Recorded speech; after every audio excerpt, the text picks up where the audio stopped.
बच्चों, कैसे हैं आप सभी? मैं आशा करती हूँ आप सभी लोग स्वस्थ एवं प्रसन्न होंगे।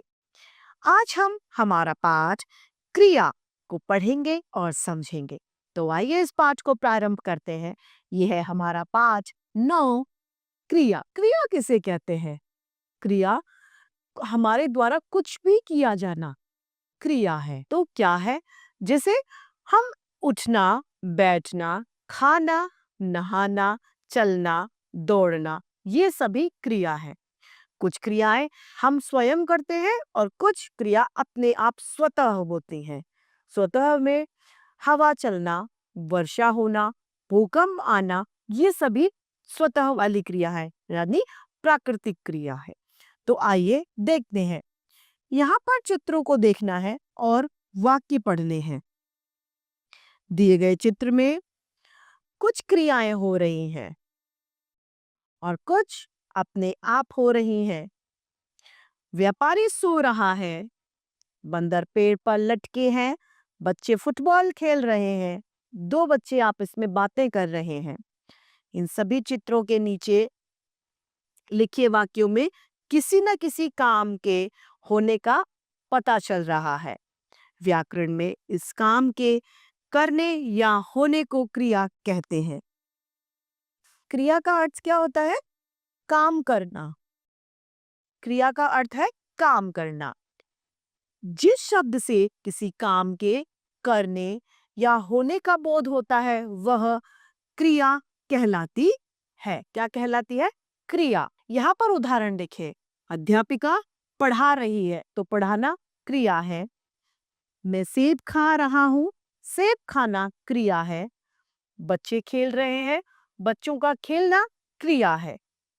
अब स्वयं होने वाली क्रिया जो प्राकृतिक होती हैं, उनमें है सूर्य निकल रहा है। सूर्य स्वयं अपन निकल रहा है, अतः सूर्य एक क्रिया है। हवा तेज चल रही है, हवा का तेज चलना क्रिया है। बिजली चमक रही है, यह भी स्वतः होने वाली क्रिया है। धातु में क्रियाओं का मूल रूप होता है। क्या होता है? धातु ही क्रिया की मूल रूप होती है। क्रियाओं के विभिन्न रूपों में जो अंश पुरुष रूप से होता है उसे धातु कहते हैं। जैसे कि लिख धातु, तो लिखना, लिखूंगा या लिखा। पढ़ धातु, पढ़ना, पढ़ूंगा या पढ़ा। हंस धातु, हंसना, हंसूंगा, हंसा। चल धातु, चलना, चलूंगा या चला आदि। क्रिया के दो भेद होते हैं। कितने? दो भेद। एक सकर्मक क्रिया, दूसरा अकर्मक क्रिया। सकर्मक क्रिया, जिन क्रियाओं के साथ कर्म लगता है वे सकर्म क्रिया कहलाती है, यानी कर्म के साथ वाली क्रिया होती है। कर्म के बिना अधूरी क्रिया प्रतीत होती है। जैसे कि सीता दूध पीती है, देव गाना गाता है, रोहन पत्र लिखता है। यह सकर्मक क्रिया के उदाहरण हैं। इन वाक्यों में पीती है क्रिया के साथ दूध कर्म गाता है, क्रिया के साथ गाना, और लिखता है क्रिया के साथ पत्र, यानी कर्म लगा हुआ है। ये सभी सकर्म है, यानी कर्म के साथ वाली क्रियाएं हैं। दूसरा अकर्मक क्रिया। अकर्मक यानी अकर्म, यानी कर्म के बिना वाली क्रियाएं अकर्मक क्रियाएं कहलाती हैं। अकर्मक वह क्रिया होती हैं जिनमें कर्म की आवश्यकता नहीं होती है। बच्चा सोता है, वह हंस रहा है, इसके उदाहरण है। तो इस तरीके से हमारा ये पाठ क्रिया समाप्त होता है। आइए देखते हैं हमने इस पाठ में क्या सीखा।